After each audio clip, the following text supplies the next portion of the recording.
Mr. Newman, did the Biden administration improve the immigration system and border security? I think the stats show no. I mean, we've got that whole conversation just took place sounded like a bunch of nonsense to me. Yeah, same. Certainly 77 million Americans don't believe what they just heard from Mr. Raskin and the Democrat witness. Ms. Vaughn, did the Biden administration improve the immigration system and border security?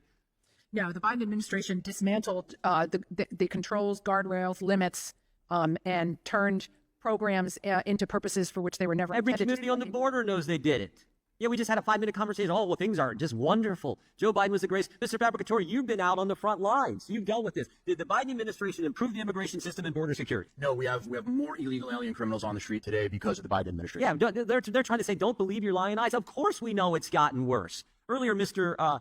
Newman, I think you said the Biden administration invited the crisis. I think you're being nice when you use the word invited. I think they intentionally, deliberately, what do you say, willfully created the crisis. And I want to know, why would they do that? Why would an administration deliberately create the chaos we have seen? Upwards of 10 million people coming in the country. These border communities, it's interesting, these border communities, that's been the biggest change in voting Democrat to voting Republican has taken place in those communities because they have felt it firsthand. We were in Yuma, Mr. Biggs brought this up, we were in Yuma, Arizona. The cost of the education system, the healthcare system, the public services in those communities, unbelievable. So why would they intentionally? Why would they do this? This is what I've been trying to figure out. Why would an administration say we're going to deliberately create the chaos that 77 million Americans, I think all Americans know, has taken place over the last 4 years? I can't pretend to know the motive of the administration, but what I'm asking you to hazard a guess as an expert in this area. Looking at what they've done and looking at the policies, what's very clear is that there's been an intentional desire to get as many people into the country as possible and keep them here. Mrs. Vaughn, can you take a run at that question? Why would they do it? I think all kinds of Americans ask that question. Why would our government do this to our nation?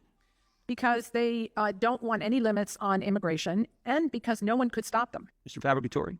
There was a definite open border agenda at the last 4 years, and that is exactly the way that I see it.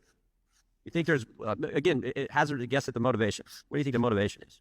You know, it's hard to guess at allowing so many illegal aliens to enter into the United States. It's something that when you actually look at it and you look at the numbers, it's unfathomable to even think that many people were allowed. The gotaways, the 2 million gotaways that were allowed in this country, that we have no idea who they are. It's to me, I have no idea why they would allow that to happen. I don't get it either, particularly when you think about what happens to kids on this journey when they come to the country, what happens to women, the terrible things that take. I don't get it. And for them to try to say it was wonderful and it was an improvement, I don't get that either, because nobody believes that. I think earlier the ranking member said the asylum system was overwhelmed during the Biden administration. Why was it overwhelmed? Because they just opened everything up. No wall, no way, remain in Mexico.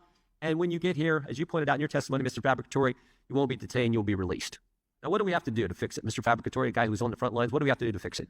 Number one, we need to make sure that we're giving the money to, especially enforcement removal operations, to go out and arrest, detain, and remove illegal aliens. That's the bottom line of what we have to do. We have to say, this is a situation that we have. We need to put money toward this so that we can be effective. Once you start repatriating, once you start removing individuals who came here illegally, that's going to send a message. That's going to create an incentive I think in the right way. Because right now all the incentives are the wrong way. Yes. No wall, no wait, and you won't be detained. Everyone comes. So you got to change those incentives. That will start to do that. It absolutely will. Letting the men and women know of ICE, of ERO, that they have your backing and they can go out on the street and actually enforce the immigration law. That's all that they're asking to do. That's what President Trump wants to do. Yep. He wants to make sure that we go out and the immigration law is actually enforced. 15 seconds, Mr. Newman. I'll give you the last 15. Yeah, but it's you have to fund the resources for ICE to get the job done. You have to show to people in this country illegally that you could be caught and you could be sent home.